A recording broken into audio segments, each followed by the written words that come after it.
Kant, la unidad sintética originaria de la apercepción. Vamos a comenzar con un famoso texto de Kant en el que enuncia prácticamente la totalidad del fundamento subjetivo de la deducción. El yo pienso tiene que poder acompañar a todas mis representaciones, pues si no, sería representado en mí algo que no podría ser pensado, lo cual significa tanto como decir que la representación sería o bien imposible o al menos nada para mí. En efecto, toda representación tiene que poder ser acompañada del yo pienso, puesto que, si se negase dicha proposición, estaríamos forzados a admitir una representación que podría no ser pensada. Sin embargo, una representación tal no puede ser nada en sí misma. Para que una representación sea algo es preciso que un sujeto tenga conciencia de ella. Esto es imprescindible que establezca una relación con una facultad de representación. Una representación sin relación a un pensamiento o a un tener conciencia es en sí misma contradictoria. Incluso la intuición, que debemos caracterizar como una representación sensible de lo múltiple, tiene que estar enlazada con esa unidad originaria que es el yo pienso en el propio sujeto donde lo múltiple es hallado. Es decir, la multiplicidad empírica, en cuanto es expresada en una intuición, también depende de esa unidad. Para convertirse en algo tiene que poseer una relación necesaria con la conciencia o con un sujeto de la representación.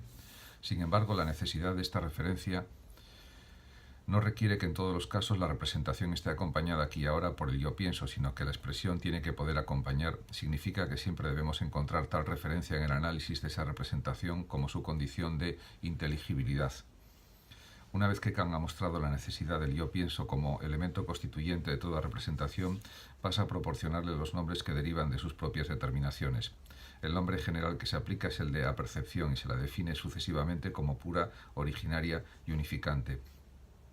Apercepción pura frente a apercepción empírica. Este yo pienso no debe ser considerado en un sentido empírico psicológico al estilo cartesiano, sino exclusivamente como pura actividad. En sí mismo no puede ser representado más que como la condición pura de nuestros pensamientos. El yo pienso no es en sí mismo ni una intuición ni un concepto, sino únicamente la conciencia que acompaña a todo concepto, la forma de todo juicio y en consecuencia la forma de los conceptos puros o categorías. La percepción es originaria. Es necesario considerar la percepción como la condición originaria y originante de todo pensar. No puede pensarse una conciencia superior. Incluso es lícito afirmar que el yo pienso es el producto de esa condición originaria. La percepción es la unidad trascendental de la conciencia del yo.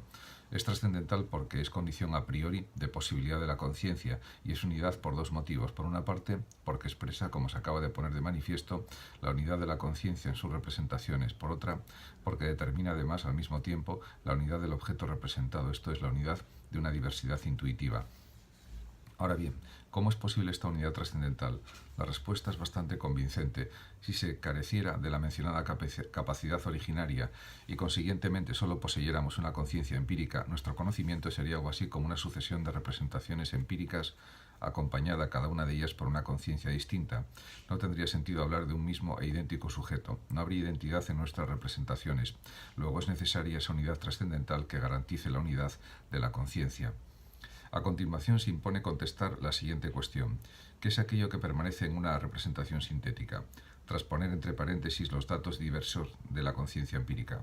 Solo cabe una respuesta: lo que permanece es el acto de la síntesis que tiene lugar en la corriente continua del conocimiento. En efecto, este no es una sucesión de actos que primero se da en los niveles sensibles y posteriormente pase a los intelectuales, sino que se trata de un acto continuado que abarca todos los miembros de la diversidad, al mismo tiempo realizándose por tanto en cada miembro separadamente y en todos colectivamente. Solo así es posible tener conciencia de haber comprendido todos los elementos como pertenecientes a un mismo acto sintético y en definitiva como correspondiente a una y la misma conciencia. Es decir, la tesis que Kant va a sostener manifiesta que la unidad analítica de la percepción no es posible más que por medio de la unidad sintética. ¿Pero qué significa esto? En primer lugar, hay que decir que unidad analítica significa identidad de la conciencia en todos y cada uno de sus datos.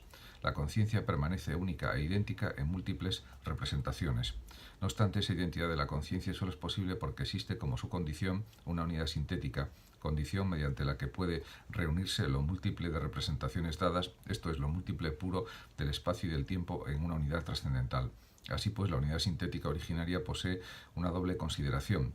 Por medio de la unidad analítica podemos representarnos la identidad de los distintos actos de la conciencia, pero ella necesita, como su condición de posibilidad, la unidad sintética, mediante la cual nos representamos la conciencia de esa identidad. Dice Kant, este principio empero de la necesaria unidad de la percepción, aunque es idéntico y por tanto proposición analítica, declara sin embargo necesaria una síntesis de lo múltiple dado en una intuición, sin cuya síntesis no puede ser pensada aquella completa identidad de la autoconciencia, pues por medio del yo, como representación simple, nada múltiple es dado. Este no puede ser más que en la intuición, que es diferente del yo, y sólo por medio de un enlace puede ser pensado en una conciencia. En efecto, la proposición yo pienso es una proposición simple, analítica, representa la identidad de las representaciones, pero en sí misma nada es representado. Por ello necesita, como su condición de posibilidad, una unidad sintética mediante la que pueda ser representado el contenido de esa unidad analítica. Tal no puede ser otra cosa que una actividad sintética, a saber, el enlace de lo múltiple puro del espacio y del tiempo, en cuanto que dicha actividad sintética representa la conciencia de esa identidad en todas las representaciones. Para terminar, conviene preguntarse cuál puede ser el sentido de la argumentación precedente. Pues bien, la razón de toda ella se encuentra en la peculiar condición del entendimiento humano, es decir, en ser un entendimiento discursivo y no intuitivo. Efectivamente, nuestro entendimiento solo puede pensar, no intuir, actividad que queda adscrita a la sensibilidad. Por tanto, en definitiva, soy consciente de la identidad del yo en mis representaciones, no por intuición, sino porque tengo conciencia a priori de dicha identidad, gracias a la unidad sintética originaria de la percepción bajo la que están sometidas todas mis representaciones.